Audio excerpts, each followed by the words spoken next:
रामटेक तालुक्यातील बोर्डा शिवारात शेतकऱ्याच्या शेतातून लाखो रुपयाचे नव्हे तर तब्बल 1,33,000 रुपयाचे शेती साहित्य चोरीला गेल्याची धक्कादायक घटना समोर आली आहे.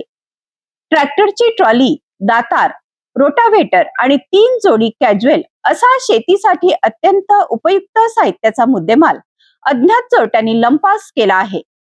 या घटनेनंतर परिसरातील शेतकऱ्यांमध्ये भीतीचे वातावरण निर्माण झाले आहे.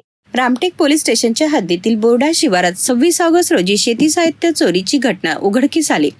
बोर्डा येथील शेतकरी विलास शामराव चौधरी वय 40 वर्षे यांची सर्वे क्रमांक 531 मध्ये शेती आहे. शेतीच्या कामासाठी वापरण्यात येणारे ट्रॅक्टर आणि विविध शेती अवजारे ते शेतात ठेवत होते. दरम्यान रात्रीच्या सुमारास अज्ञात चोरट्यांनी शेतात प्रवेश केला आणि ट्रॅक्टरची ट्रॉली, दातार, रोटाव्हेटर तसेच 3 जोडी कॅज्युअल असा एकूण 1,33,000 रुपयाचा मुद्देमाल चोरून नेला. सकाळी शेतात गेल्यानंतर शेती साहित्य गायब असल्याचे विलास चौधरी यांच्या लक्षात आले. यानंतर त्यांनी तातडीने रामटेक पोलीस ठाण्यात तक्रार दाखल केली. तक्रार मिळताच पोलिसांनी घटनास्थळी भेट देऊन पंचनामा केला असून अज्ञात चोरट्यांचा शोध सुरू केला. ही चोरी 2 ट्रॅक्टरच्या साहाय्याने करण्यात आली असावी असा प्राथमिक अंदाज परिसरात व्यक्त केला जात आहे. एका ट्रॅक्टरला ट्रॉली जोडून त्यामध्ये दातार आणि कॅज्युअल नेण्यात आले असावे, तर दुसऱ्या ट्रॅक्टरच्या साहाय्याने रोटाव्हेटर नेण्यात आला असावा अशी चर्चा आहे. चोरट्याचा माग काढण्यासाठी खुमारी परिसर तसेच ग्रामपंचायत बोर्डा येथील CCTV फुटेजची पोलिसांकडून तपासणी करण्यात येत आहे.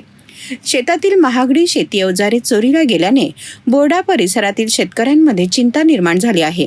शेतातील शेती साहित्याच्या सुरक्षेचा प्रश्न पुन्हा एकदा ऐरणीवर आला असून अज्ञात चोरट्यांचा लवकरात लवकर शोध घेण्याची मागणी शेतकऱ्यांकडून होत आहे.